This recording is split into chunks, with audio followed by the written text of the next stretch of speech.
Hello, hello, Amy White from Worthy Written Words, and today we're going to be in this New Testament journaling edition from Deseret Book, and we're going to be applying some tabs. So the first thing I do is I get the very first tab out and I apply it to the very top of the page. And this is going to be our number one of our first column, and there's going to be 5 total in this first column of tabs. So the easiest way I do this is first I do the first one, then I count to the 5th tab, which in this case is going to be Acts. So then I jump ahead to the Acts, book of Acts, and then I'm going to put this at the very bottom of the margin. This technique can be used in any book of scripture with any set of tabs. And we're going to be doing this in a 5-4-5-4 pattern. So the first column is a set of 5, and then the next group would be a set of 4. So after I have the 1st and the 5th, then I go to the 3rd, which in this case is the book of Luke.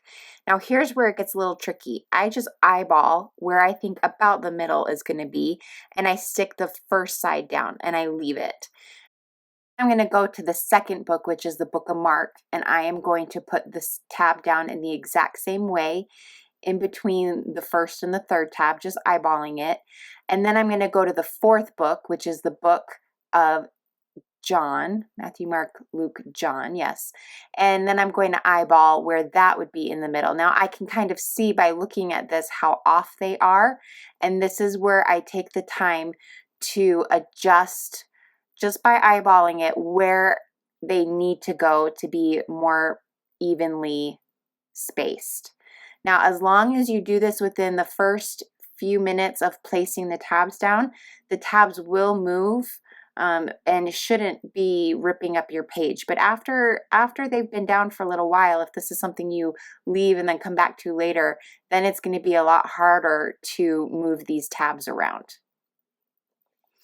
So when I have them where I think I want them to be, that's when I'm going to go ahead and place them all down permanently. And this will finish our first set of 5 tabs. This is what we're going to base all the rest of the tabs off of. So I'm more concerned about getting this first set spaced as best as I can as I am for the rest of it. After we're done with this first set of 5, the next grouping will be a set of 4. And we're going to place these in between the first set of 5. And what I mean by that is the next book that we would go to is going to be the one after the book of Acts. This is Romans, and we are going to, oh my gosh, I put it in the wrong page. I can't believe I did that. See, I'm not even immune to mistakes.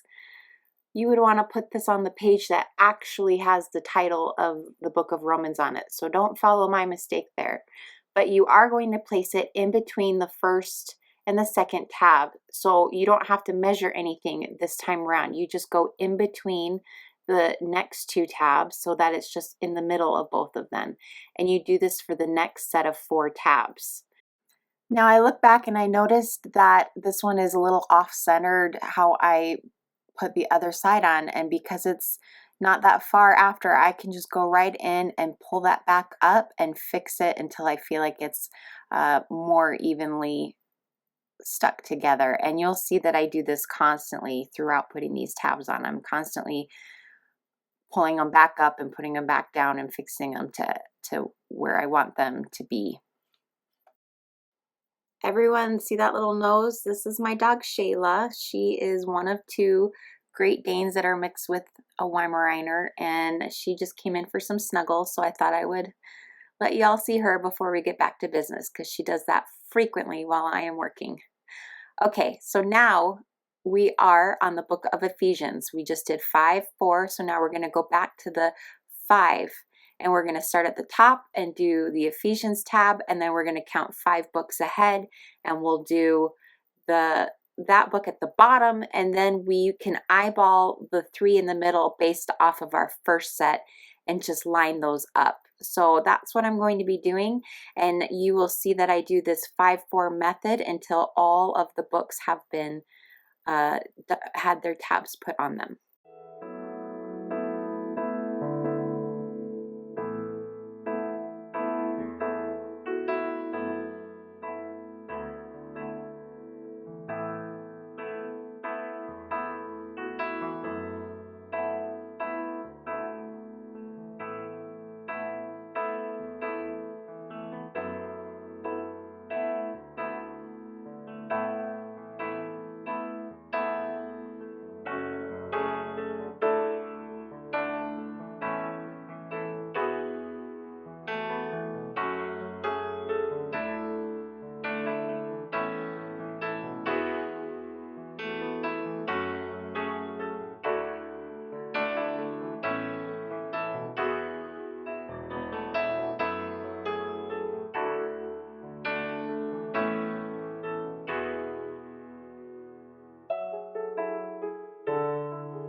Now as we get to this 1st John and 2nd John and 3rd John, you'll see that the 2nd John and 3rd John are going to be on the same page.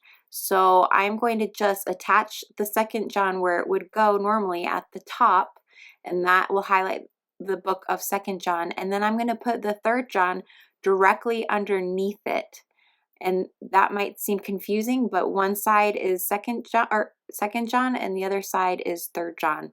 And then I'll go ahead and put the book of Jude on the page after that. So just a little quick tip in case you're wondering what to do in a scenario like that. And that is going to be it. After we do the book of Jude and Revelation, this book is done and ready to go. So I hope that this gave you some ideas on how to use the tab set that you just got, whether you got it for your New Testament, Old Testament, or whatever book of scripture that you are wanting to apply tabs. Be sure to subscribe to this channel so that you are up to date with all the latest videos that I put out. And we will see you guys next time. Bye.